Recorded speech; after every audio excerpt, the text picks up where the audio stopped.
Wild Enough, Tales from the Bottom of the Garden by Katrine Claassens. If you took the city of Tokyo, and turned it upside down, and shook it, you would be amazed at the animals that fall out: badgers, wolves, boa constrictors, crocodiles, ostriches, baboons, capybaras, wild boars, leopards, manatees, ruminants, in untold numbers. There is no doubt in my mind that feral giraffes and feral hippos have been living in Tokyo for generations without seeing a soul. Jan Martel, Life of Pi. When you drive at night from Cape Town city centre into its suburbs, there's a scent that hits you as you get to Kenilworth, a sweetness in the air that spills from our garden over into the street. It's an old suburb full of Victorian houses with large gardens, not yet as subdivided as those areas closer to the city. Our house has an oak tree so big you can see from the top of Table Mountain. It houses the usual suspects: pigeons, squirrels, and neighborhood cats. Occasionally, it attracts the more exotic.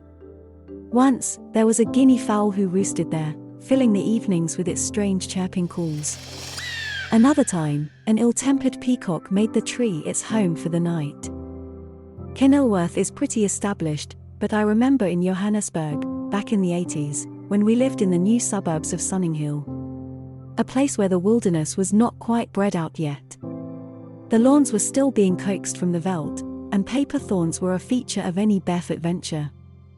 There were still anthills in the empty lots, and snakes in the long grass. My father told me, when the house was being built there were wild hares darting between the thorn trees.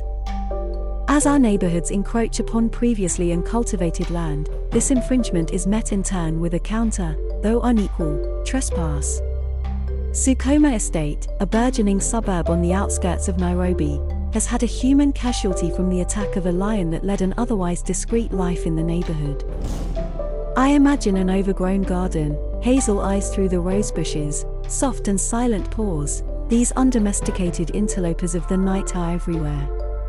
I remember the chill the first time I saw coyotes.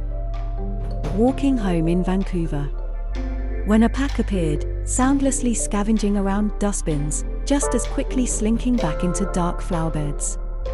They looked a bit like the foxes I saw once in London, who were playful as kittens, haunting the small gardens. My aunt who lives there hates them. They eat her bunnies. Sometimes, you will find the domestic rewilding. I saw this as Parc Butte-Chaumont. There were pet parakeets, once again feral, flourishing in Paris, feasting off the chestnut trees, flocking on the bare branches of the city's parks, defying the winter grey and cold. In Waterkloof, a lush suburb in Pretoria, all set about with purple jacaranda trees, my friend's dog found a crocodile at the bottom of his parents' garden. It had been washed there along a river from a faraway crocodile farm in a sudden violent storm. The crocodile was still watching the lights of the jacaranda city. The powerful ancient beast bewildered, perhaps elated, at its change of scenery. It had to go back to where it came from, of course, but it felt like a betrayal somehow. Just as we betrayed the bees. I sometimes forget insects are animals too. There was a hive of them, living and working quietly at the bottom of the garden under a hedge overgrown with an Indian trumpet vine. Their hive was large, they must have been there for months. The gardener discovered them while pruning back the unruly growth. A gentle beekeeper came to take them away. He gave us some of the honey. It was dark gold in color and tasted just the way Kenilworth smells at night. That evening, in the dark garden, I thought of the bees, of their cleverness, of how they were no match for us. The end.